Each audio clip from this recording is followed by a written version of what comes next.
hello friends बरायबाय बडो जब info official YouTube चेनेलाव आसा खालामो नोंथांमोना बयबो मोजां दङ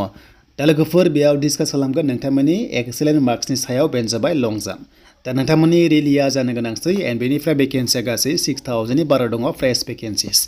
दा जाय नोंथांमोना चेनेलाव फैनानै मोजां मोनदों लाइक कमेन्ट शेयार आरो जायफ्रा चेनेलाव गोदानै फैदोंमोन साबस्क्राइब खालामना ला जेब्लायबो गभर्नमेन्ट साख्रिनि आपडेट लोगोसे गुबुन सरकारि आसुनि स्किमनि सायाव लननि सायाव नोंथांमोना आपडेट मोननो हागोन थ' बेनो जाबाय बडो जब इनफो यूट्यूब चेनेलाव बेनिफ्राय मोनसे फोसावनाय बीटीसी फरेस्टनि एप्लाइ जागासिनो अफलाइन नोंथांमोना खालामदो लास्ट डेट दासिमबो बारायथ'वाखै आरो बिनि लास्ट डेटआ अफिसियेल हिसाबै 3 एप्रिलसिम उनावहाय जुदि बारायोबा नोंथांमोनाहाय आपडेटखौ लाना फैगोन एन्ड बैसोआ 30 इयार्ससिम 18 निफ्राय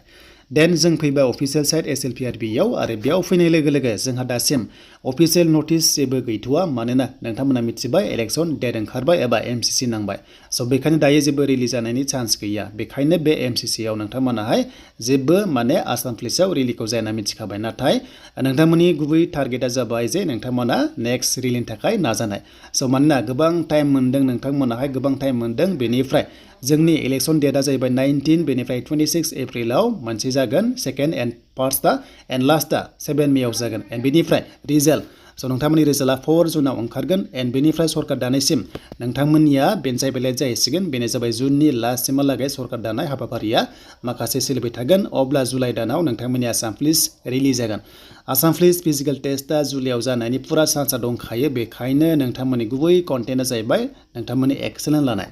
स' रानिंआव एक्सेलेन्ट लानो हायाबाबो नोंथांमोननि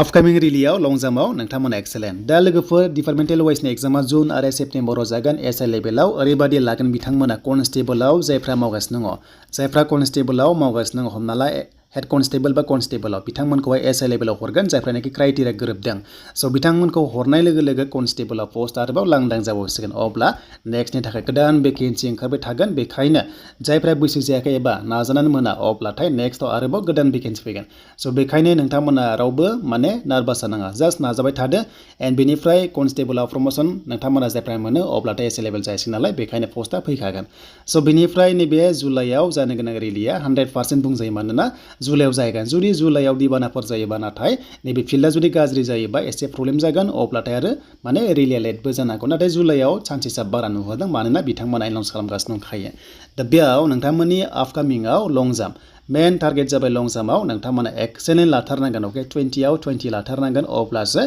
सेफ जनखौहाय जोङो नुनो मोन्दों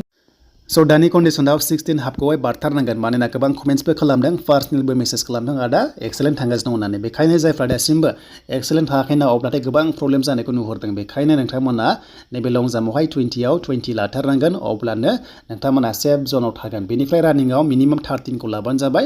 रानिंनि सायाव नेक्स्टआव गोदान स्पेसियेल भिडिअ लाबोगोन दा कमना 33 नाथाय नोंथांमोना 40नि गेजेरावहाय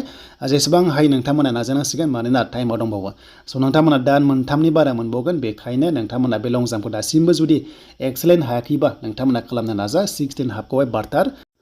बे जाबाय हौवाफोरनि एन्ड बेनिफ्राय हिन्जावफ्राबो एक्सेलेन्ट लानो नाजा अब्लानो नोंथांमोनाबो चान्सआ गोबां थागोन सेफ जनाव दा बेनो आरो नोंथांमोननि गुबै टारगेटआ जे लं जाम्पखौहाय इमप्रुभ खालामनांगोन दासिमबो जुदि खालामाखैबा जेबो नार्भास जानाङा गोबां टाइम दङ नोंथांमोना बे 16 हाफखौहाय बारथारनांगोन होमबानो सेफ जनाव थानायनि पुरा चान्सआ दंखायो स' बेनोमोन आरो लोगोफोर नोंथांमोननि काटअफआ लं जाम्पआ माने एक्सेलेन्टखौ पुरा टारगेट खालामनांगोन होमबानो नोंथांमोना नेक्स्ट लेभेलाव कनस्टेबल SI लेभेलावहाय कमान्डो लेभेलाव चान्सखौ मोनगोन स' बेखायनो नोंथांमोना बे दान मोनथामाव 90 डेजआव गोबां प्रेक्टिस मोनबावगोन नोंथांमोना स' बेखायनो जाहाथे मोजां खालामो एन्ड बयनिसिमबो अल द बेस्ट थाबाय एन्ड नेक्स्टआव गोदान भिडिअ फैगोन आसाम पुलिसनि सायाव दा बे जाबाय दिनैनि थाखाय लेटेस्ट